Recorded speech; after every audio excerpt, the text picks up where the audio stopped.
does anybody want to go first? I should have opened my book before. Well, there's clearly a big theme of like oppression with like the healthcare system. Yes. And honestly, like, I mean, I'm someone who has felt oppressed by that system just because of my gender, but I feel like I've never realized just how horrendous it can be for other people, even more so than what I've experienced. The whole, I feel like it's kind of related to healthcare, because like obviously like getting drugs and like pills and stuff, but the whole like them going to like different pharmacies and like finding people or pharmacists who will like basically like sell them like medications and stuff like under the table.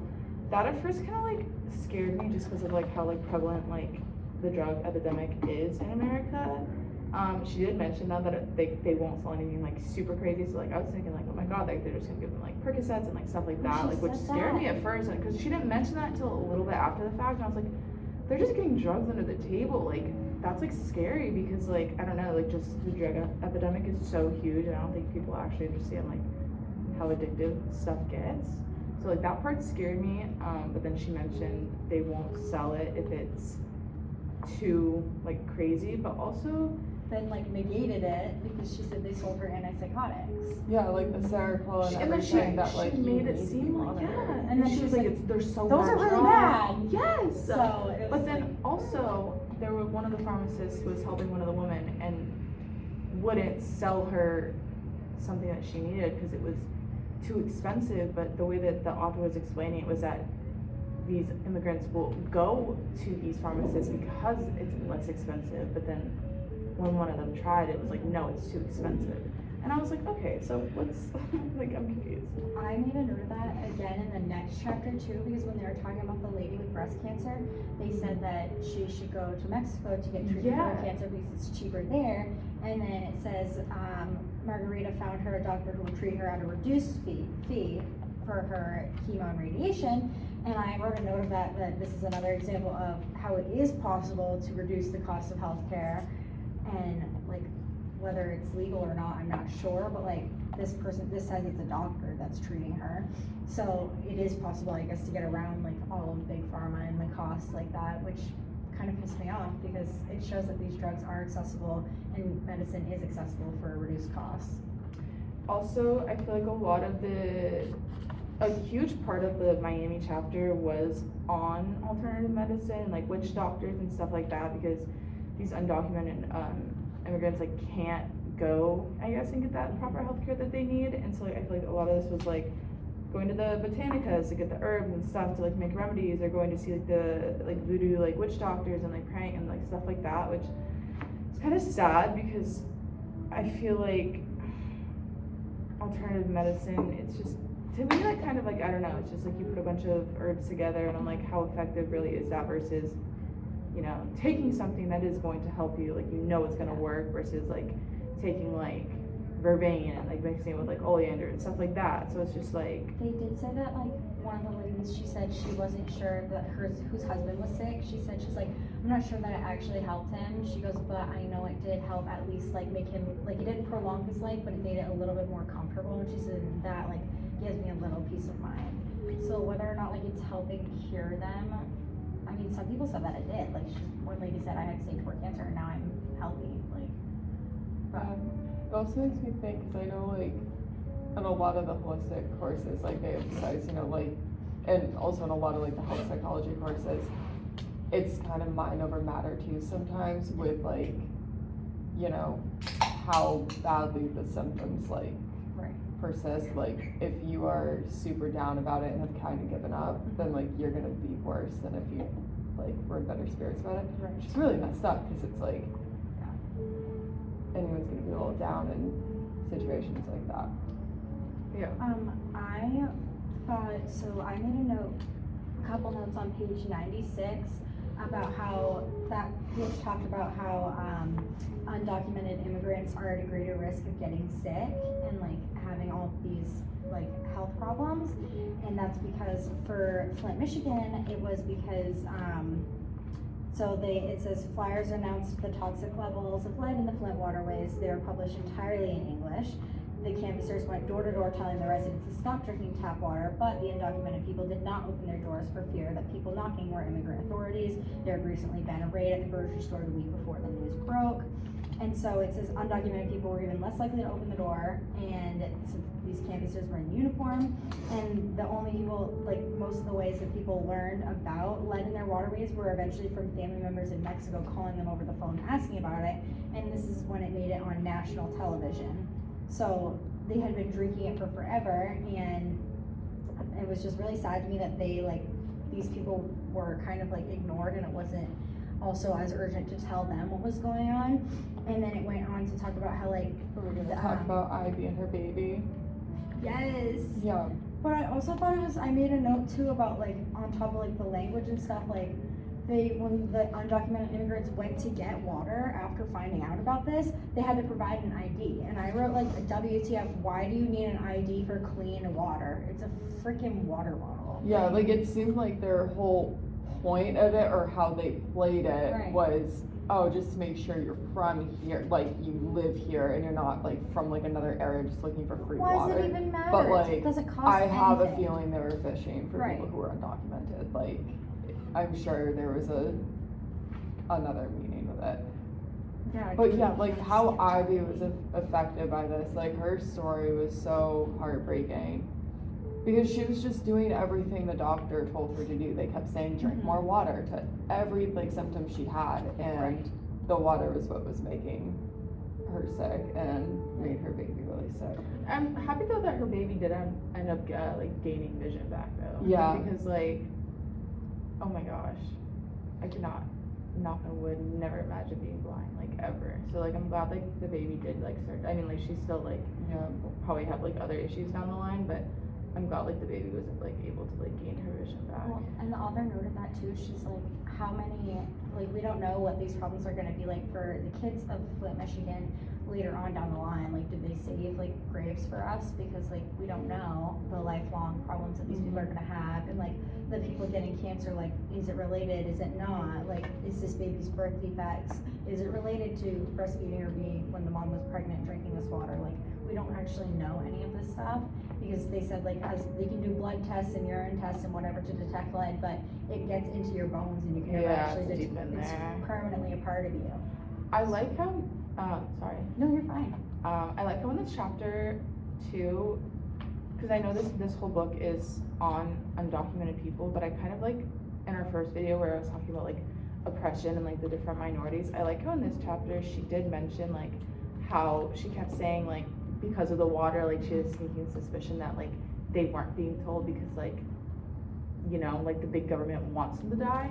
But I like how she also mentioned, because I think it was like towards the very end, when she was in the store like getting something and there was a black cashier and she kind of had this like look between like him and her, like okay, like we're on the same page, like, you know, like they want us to die. And I kind of liked how she pointed out that like the undocumented immigrants, but also, you know, like the black minorities, like other minorities, I still like how like there was that inclusion, even though that's not what the book is about. I just feel like it kind of brings it back to this class, like where we talked about oppression and like stuff like that. So I do like how like she mentioned another race, if that makes sense. Like I don't know like how I want to articulate it, but I just found that interesting because like she mentioned, I think, I don't know what page oh yeah, the manager was black and he always smiled at me in the mornings when I went to get coffee, not knowing I was a bad girl in a good city in a country that wanted both of us dead. Yeah. So I don't know, I like how she was still pulling in other races, because that was on the very last page of the Flint chapter. So I just found it very important that like, even though this book is about undocumented immigrants, she's still pulling in like other people, like other smaller minorities who are like, the government does prey upon. Right.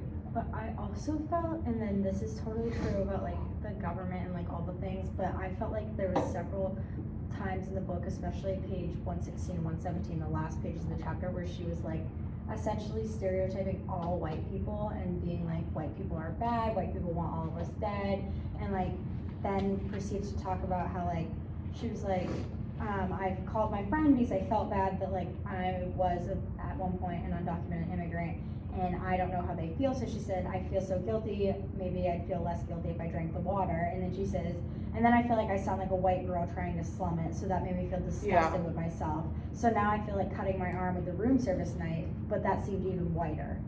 And like, I just don't know, it made me feel like, I don't know, like it just made me feel weird because she was like slamming all white people, I felt like. And I understand that like white people are in like the wheel of oppression, like the least oppressed people, and we have like technically the most power, but it just felt shitty because not all white people are bad people and stuff. I think this goes along a lot with how the difference in how this is written compared to the textbook. Like the textbook wanted us to feel so comfortable while reading about oppression that like it made it sound like it wasn't bad and it could be justified here and there, like especially with like the, you know, like school mascots and stuff. And then here, like she's just calling it out in very very explicit metaphors. No, it sucks because like it's almost like, I don't know, it makes me think of too like when people started doing like the like ACAB, like all cops are bad and like things like that, and I was like, it really just kind of made me feel shitty because like my dad's a police officer, he's not a piece of shit, like. And then she's like talking about like how, well, if you're white then you're also guilty of the power and oppression, and it's like, I don't want to be like, just because I am a white person doesn't mean like I'm a piece of shit, like. No, but we're still a part of the system, so like it just, like it should make us uncomfortable. It made me feel like dirty, and it's like, I feel like nobody should ever feel like that, like they shouldn't feel like less, we shouldn't feel like less, and it's like, I feel like all people are equal, so I was like, oh, that kind of sucks.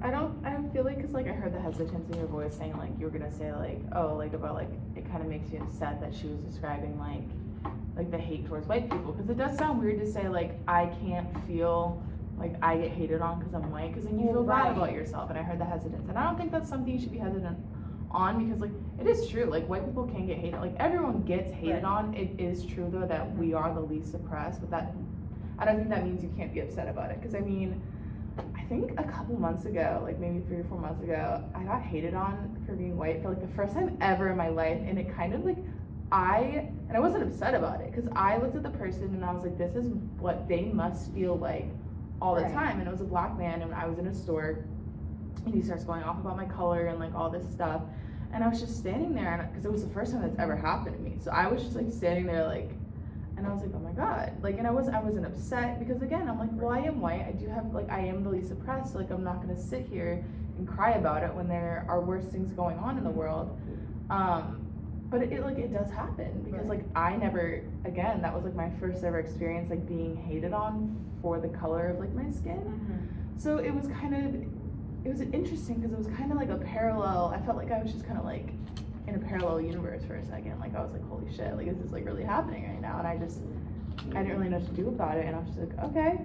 But I don't think it's something that I feel like, and I do feel the same, I don't think you should necessarily feel upset or like feel like, oh, I can't say these things because, you know, I am white. Like I feel like people can still understand that you can be oppressed, you can be racially profiled, no matter what race you are, like everyone gets hated on. Well, I think the quote too, like it wasn't like when we were talking about like the white pet stores and like, well, this is like so white people, it was like, I feel like cutting my arm with a room service knife, but that seems whiter. And that made me feel kind of weird, because this whole thing is talking about like the detrimental effects of like mental health that immigrants face and young immigrants face, and like the lifelong effects of like this poor mental health, PTSD, and like how all these awful things. And then it was like, well, a diss at white people for having poor mental health, and like, yeah, because self-harm is a completely different subject than undocumented Americans, because I don't know, to me, like, I don't know, and again, like, I kind of identify a lot with her, especially I think it was the Miami chapter where she was talking about like where her mother left her in Ecuador, like my mother left me when I was 16, so I see a lot of parallels between me and her. Like, I was on depression pills for the longest time. She's like, in this book, she very heavily talks about how like, I want to kill myself, I want to slit my wrist, like very heavily, and I'm not saying I'm suicidal, I'm just saying I see a lot of parallels between me and her and the person like I was when I was 16 when my mother left and stuff like that. But like, self-harm, I feel like the way she was like, again, like I agree with the whole like, oh, if I cut my wrist, I'm a white girl. Like that just is just like, and that's so separate, I feel like, from the issue of what this book is trying to stab at, because again, anyone can cut themselves. I don't know why it had to be focused down to, you know, a sad white girl. Like a sad white girl's gonna like, she's gonna take pills or she's gonna cut herself, and like it's just such a white girl like thing to do. Like if you're doing that, like you're attention seeker. I don't know. So to me, that was just like, I do agree with you on that point, because it's just like, first off, anyone can cut their wrists. It's a very easy thing to like, anyone could do it. I don't think it has to pertain to any necessary race. People of all different races kill themselves, commit self-harm. And also that is such a heavy subject in and of itself. I don't know, I just feel like it was a very weird thing to kind of stab at in this book, because again, like I do see the parallels between me and her, but very different. Like that's just not something, I don't know, I didn't vibe with that either, like at all. I just felt like we were all talking about like equality and advocating for everybody to have rights to like medication, healthcare, mental health services, and blah blah blah. And then it was just like, but I still hate white people. I was like, oh, okay. Yeah, I agree. I did not like that part, but I don't know. And I also do like, and I'm not judging her at all, because again, I keep saying I see these parallels, but in this book, I feel like, I don't know if you guys have noticed how heavy she kind of like projects her own like suicidal ideations and like the hatred she has for herself throughout this book. But then she'll talk about how she wants to, I guess, like, you know, like help everyone, save everyone, like do all this stuff for this. But then she keeps talking about how like she's thinking about like downing the whole bottle of pills, or how she's gonna cut her wrist, or about how she got that little like blind rat dog to like keep she her, wanted to drink the water too, to feel like the sickness that everybody else stuff feels. like that. And I'm like, okay, well, if you're trying to be an advocate, you can't, I don't know, like you can have these feelings. I don't know, to me, she just kind of like, she doesn't really make sense, I feel like, a lot in the book. Like, I don't know, like she does what she doesn't. I'm just like, what part are you leaning towards? I don't know. Like, the book is, it's definitely very interesting. I just feel like, I don't know, she needs to make up her damn mind, if I'm being honest. So I kind of like the parallel of the back and forth, so I might be the odd one out here. No, like I get it. It's just like, I don't know. Like you guys are way ahead taking like sticky notes and stuff, so I can't probably find like the actual thing. But she was just like talking about like in the dreams where she wants to save everybody's lives and like all of this stuff, and like that's her like biggest hope and stuff like that. I'm like, okay, well you can't kill yourself before you do that then. Like if you are truly trying to make sure, you know, all these immigrants stay safe, and like that's what you're writing this book for. I don't know. She just, like, the parallels are interesting, so I like to see them and then like try to compare it to my own life. But sometimes they're just like, I'm like, what the hell is going on? We were talking about like kind of like her wanting to be a do-gooder a lot, right? Yeah. And like, I think it was towards the end of the Flint chapter, she was talking about how like she wanted to try and get the kids to like Go to New York. Right, and go to college, and like wanted to help them with resumes and like all this stuff, right? And they had no interest in that. Like, No. to me, that just gave such like savior complex. Right. And it's interesting because when we talked about it in class a bit about like the do-gooders, you know, it's always like talked about in relation to like mission trips, which is traditionally white Americans going to like, you know, other countries, like build homes or whatnot. It's never really talked about in like a lot of other contexts like this, and I was kind of like, huh.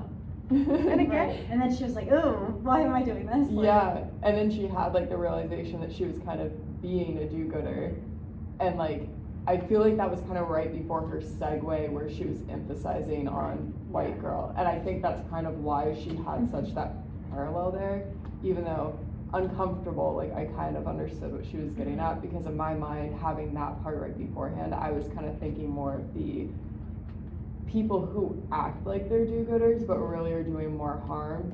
Right.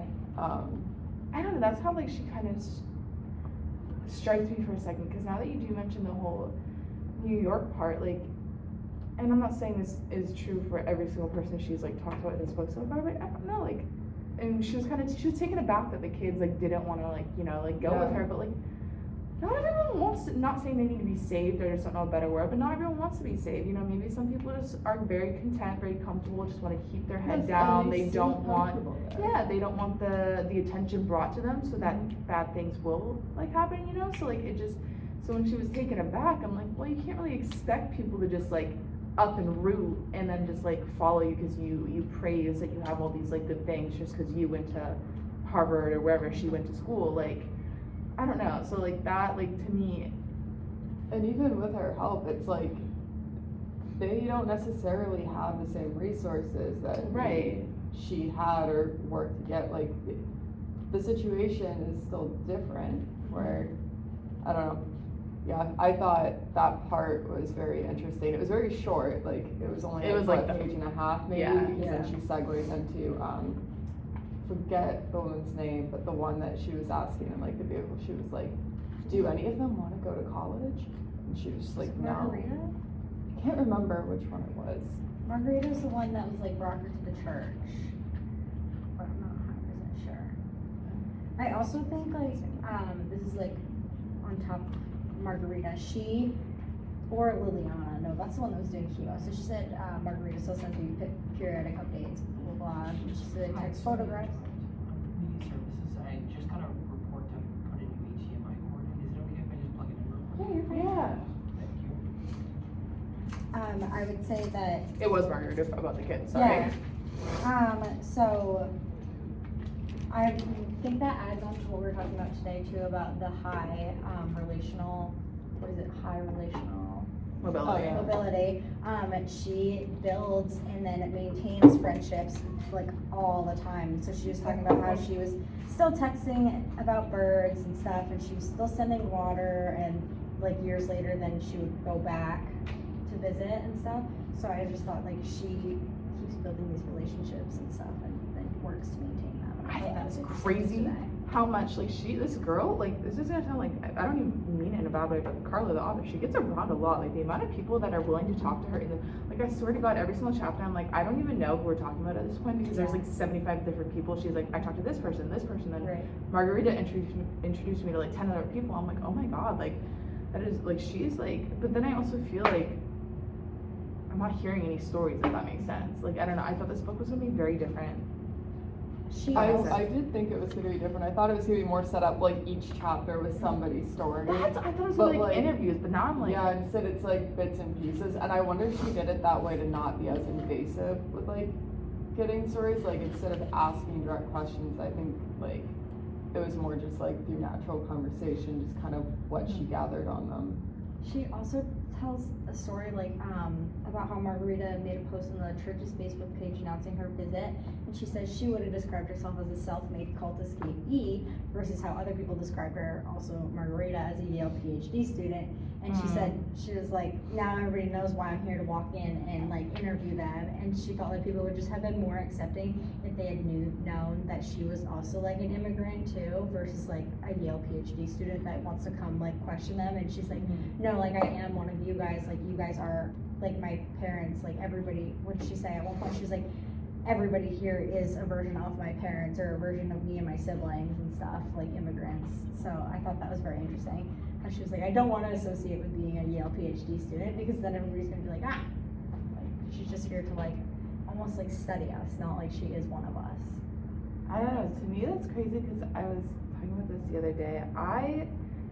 In the most like, I don't know, like I love being able to say like I'm educated, or like I've gone to school, and I'm also someone who's like, I would never judge someone for not going to school. I would never judge someone, you know, if you work at McDonald's for the rest of your life, because like if you go to McDonald's, somebody's going to do the job, right? So to me, like I completely understand like where like she was coming from, because like obviously if you say, oh, I have my PhD from Yale, and then but you're just this person like that I'm interviewing, like I totally get the parallel, but I don't know, like I love being able to say like, oh yeah, like went to school, or I've like gone to school, but like, you know, like I'm still one of you, like this is like what you could do if you wanted to, or if you don't want to, that's completely fine.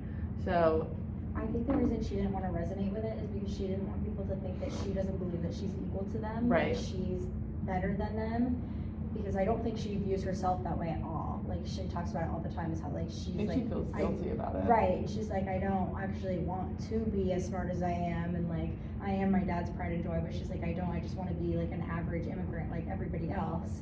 And she's like, I feel like I'm living like not like the American dream, but she talks about how she's like, I feel so stereotypical that I came here and I had a good education and blah blah blah. And she was like, really, like I lived off of my dad's tips, and so when people are talking about all the tips they made, she's like, I really resonate with it, but nobody knows that. Yeah. And she's like, I actually want everybody to see that part of me too, which she feels like is blinded by the PhD student. I think, what did you guys think about Theodoro's like whole story? Because like we haven't talked about him yet. I think his was probably like my favorite story, or the favorite person that was like interviewed in the book about like, and because he was part of like, you know, the water and like having to get water and stuff. But I don't know, I love how he just loved working at the chocolate factory. Like he seems like such a sweet man. Like 10 years working at the chocolate factory, he loved it until they let him go, and I was like, Those are the new Stop. owners. I felt like his was like the least sad ending. Like he was at least healthy. I feel like He was happy. everybody in this chapter ended with like they were dying and like they had an awful life, and he was like, even though I have, yet he still faced depression, which was awful, and that was like a similarity between everybody up. It ended with like a happy ending because he was like, no, I'm like so happy, like she can envision him swinging on a tire swing in his backyard with his dog. yeah, him and his pups. Right. Like he was able to buy a house, like cash, like so it just I don't know. I liked his story a lot. Like he was so cute. Like like Seb, he's just working in a chocolate factory for 10 years, having so much fun. He loved the machines. His was the ID for water, that was the no. Yeah. But I like how he still put his dogs first. He was like, no, like I split the like water with my dogs. Where was it that they said, what did they say? Did they say that to you? They said, Theodoro, we can't keep you here, this company isn't ours anymore. They gave him a certificate saying he was one of the best employees they ever had and hoped that he would show it to future employers so that he wouldn't have to wash bathrooms anymore. They said the company was sold to the owner from Ohio who was going to hire only American citizens. And I thought this was super sad, and I also looked at it from the perspective as a couple chapters ago they told us that people would get fined if they hired illegal immigrants. Oh yeah. Not illegal or undocumented, I guess it was. But And how so, would they know all in all if the person kind of kept it under the table? because I guess you need somebody's ID to hire them. And so True, that's I true. kind of tried to be an Question. optimistic when I listened to that, is that it wasn't they only wanted to hire white people. They said that they only wanted to hire like legal American citizens, and so I tried to look at that as like, that's really sad for Theodoro, but they're not firing him because he's an immigrant. They're firing him because they're at risk.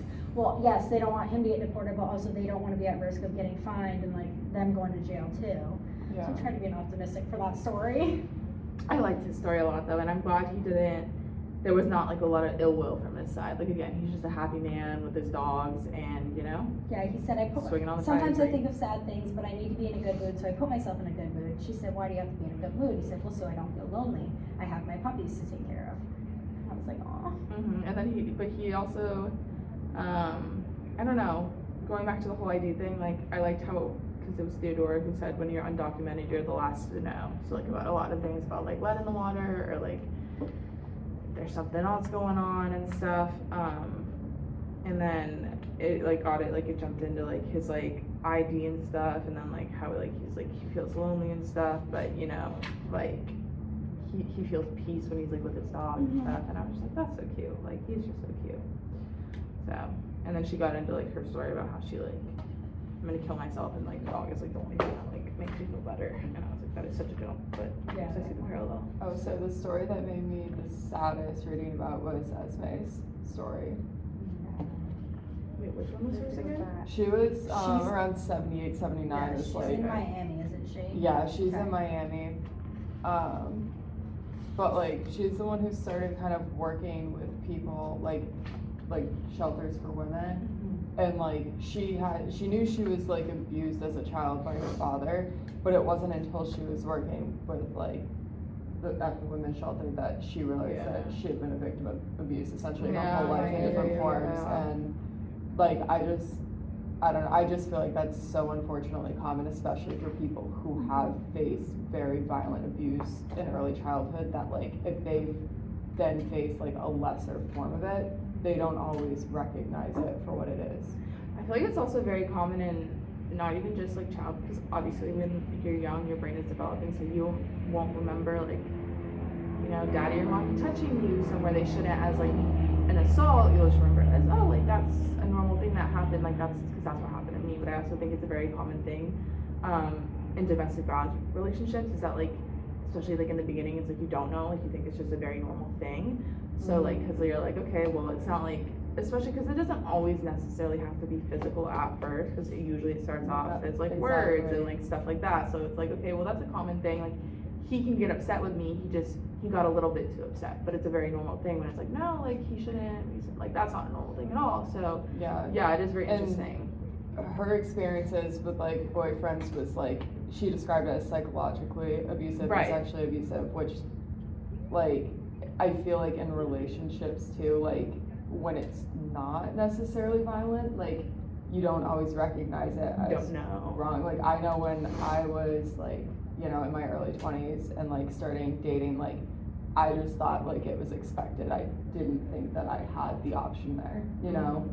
And I feel like, I don't know, I really felt for her. Like her story kind of broke me a little bit. And I feel like to go back on your, because I'm assuming you're talking about having sexual relationships where you feel like it's kind of like, and I feel like, again, I mean, because like, I don't know, anyone and everyone can be sexually pressured, sexually assaulted, but I just do feel like as a woman, like, because all three of us are women, I feel like it is more expected that you have to have sex, you have to please him this way or her that way, whatever your preferences are. And it's just, it is sad to like know that you felt like, because like I'm sure we've all felt like we like have to like do some sort of sexual act just to keep good standing with the person that we like, and it sucks, and it makes you feel kind of like gross and disgusting after, because like you think about it and you're like, I like this person, he or she expected this from me, so I did it, and now I just feel disgusting while they feel good. And like also like even if you're like no and it happens anyways, like no one really views that, you know, depending on the dynamic, like if you're in a committed relationship, like you can't be raped in a relationship. Exactly, like unfortunately, like when you just put it like that and ask people, they're like, oh no, you absolutely can, but then like when you share your personal story with people about it, like they're like, oh no, they wouldn't do that, you know, like it's, they want to think that way, but then they don't think that way. I made a note on this page 79 that she talked about how her dad would hurt her, and then she talked about later she had boyfriends who also continued this and she never realized it. And I made a note because it's statistically, once things like that happen to you once, you become more susceptible to them happening again. And so I just like noticed that pattern that was happening with her, and it made me sad. And then it carried over into page 92. I made a note of this paragraph that it talked about, it starts midway through the page where she says, let's talk shop. People think cleaning houses are easy, but it's a dangerous job. None of them have been personally assaulted, but they all know women who have been either groped, raped on the job, who have had their wages stolen, who have been psychologically abused and then forced into silence by employers who threaten to call ICE on them. And then, like, she goes to talk about stories and stories about people who Esme's heard stories from, and she talks about Isadora talks about how, like, the situation with the ring, where somebody lost a ring and she had dementia, and she was like, no, you stole it. And she was like, why would I lose my job over costume jewelry? And she was like, what? And so they talk about that, and it's just very sad to me how, like, then proceeds to talk about Esme, how this all happened to her too. And I said, it's just very sad to me how, like, we don't really hear about it often because people are scared to report it because they're undocumented and they don't want to get in trouble, and so they don't, or they just don't even know that what's happening is wrong. And so that just made me really sad. And then Esme talked about how, like, she said, how many years have you spent in this? She said, this is my favorite question to ask people. I asked all the women how often they have nightmares and how many years they've been in this country, and everybody said every night. And so they talk about how, like, almost all of them have, like, mental health problems or, like, lifelong things that are just stuck with them, and they don't have the resources to get help because either they have no access to insurance, or like they're scared to reach out for help because they're undocumented and they don't want to get deported, which makes me really sad. Yeah, because I don't know, because then you think, I don't know, I feel like I heard about maybe I'm thinking about something else, but I feel like I definitely heard about recently, like an ICE agent who was having sexual relationships with someone, like recently, like someone they had in custody, and he was like raping her, and I was like, that's kind of like, that's so weird. It's because like you hate this person and you hate this race so much, but you're willing to rape her. And then it made me think about way back when we had slaves, and it's just like they were like also like raping like the black woman and like having like mixed babies, and it's just like y'all hate these people, you hate these races so much, but you're willing to, you know, rape them just to get your heart on. Like it's just, and it's just like they can't. Because it's not about sex for them, it's all about power and control. And it's just like disgusting. This like again, it is sad now because you mentioned it. Like, God forbid, like they are raped, and it's just like they can't say anything because then see ya, you're going back home. It's just like. And then their mental health is worse. There could be physical health implications of it, and they have no health care. Suicide rates would go up because then it's like, well, if I can't speak about it, I can't, like, I got raped, I was doing this, that, like, you know, the only way out now is I just feel like I should die. So it is just, it's so sad, and I feel like it is such a touchy subject that, like, and it's also kind of annoying because I feel like when people are like, I feel like people always have like this idea about like, oh, like women are always like crying and complaining about being raped because you're a woman, and it's just like shut up about it, like all of that stuff. But it's just like, I just feel like it needs to be talked about more, and especially also people like this who can't say, hey, I've been being raped for so long. Like it's so sad and it sucks, and it's just like I feel like every time, especially like when a female does try to like talk about it, it's just like immediately silenced just so these like men can have like their big power moment, and it's just so frustrating. Have you ever tried to bring up the topic in front of men? They get so uncomfortable Yo. and they just shut down, and it's like They completely start yelling, like they're like, that's not true, that's not true at all. They lose their mind because they're uncomfortable because like they don't want to be in association with that. But I'm like, if you're unwilling to like understand it, like you kind of are the problem. No, yeah, it's frustrating. It just pisses me off. Julietta's story, she was the one with breast cancer on page 66. Oh. She had to advocate so hard. She was like, even though, so she was able to get seen by a doctor with like no questions asked, no insurance or anything. And she said he was an Indian man. He didn't speak great English and didn't speak great Spanish either, but her son translated for her. And she was like, she found a lump, and he was like, well, this is why you need to order mammograms for women over their 40s. And he's like, it's just such a waste of resources, especially for patients that are uninsured. Insurance won't pay for it. If you look at the number of lives, early detection of breast cancer saved, blah, blah, blah, blah. And he was like, even though you have a lump, like, I don't know, I think it's a waste of resources, I think it's a waste of money. And she had to advocate. And her son finally said, well, she has a history of breast cancer in her family. I don't know if he says it's a lie. And he says, I'd appreciate it if you ordered one. And so he's like, I don't really care how much money I have to spend. And it just showed how hard he had to advocate for his mom against this man. And he just, like, totally, it was like, you don't have insurance, like, I don't even want to look at you. It was very sad to me.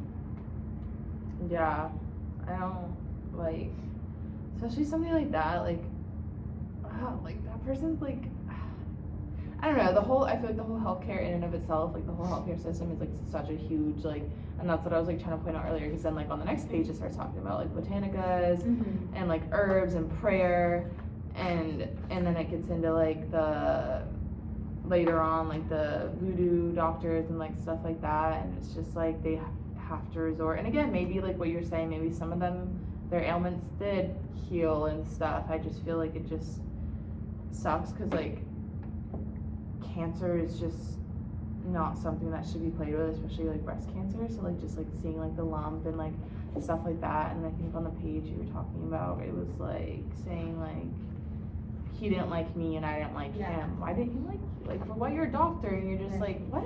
Even some forms of like holistic healthcare, like I know personally I do like not microneedling, God, what is it called? Like acupuncture? Yes, I do acupuncture for migraines. I don't know why I can think of it.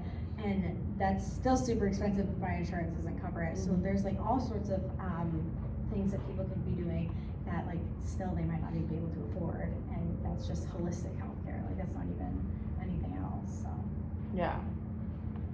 we are at our 40 minutes, so I don't know if we want to find like important things that we missed and talk about those. The only other thing that I noticed, I mean, it's really just a small little tidbit because it's not, they didn't go into a lot of detail, but there was some discussion of like parenting styles from that I like Yes, page I 85 mentioned, thing. I also wrote about parenting styles Yeah, in 'cause 77. Yep, that's where it was first kind of brought up with Mhm. like a lot of like the backstory, and then on 85 there's a talk of like the authoritarian Yeah. parenting style of it. So I was like, oh, we covered that in class this year. Yeah. Yeah, she talked about the different parenting styles that her mom and her dad had. So her dad was more of a, well, what was it called? He was more of like, not an authoritarian, is it authoritative? Yeah.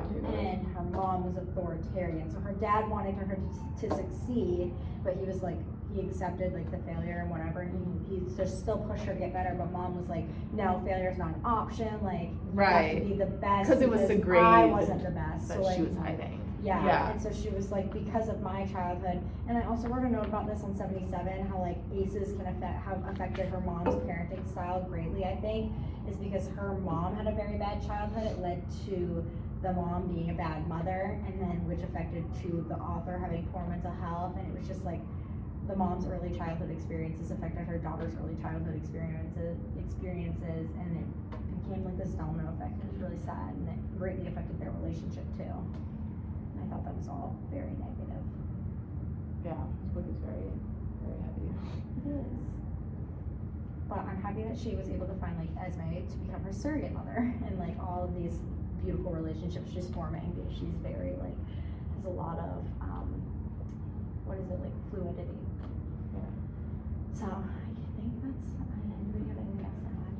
No, we got 2 more chapters and then we're done. One more meeting. Okay. We'll see how it ends. We did 42. Yeah, it's gonna just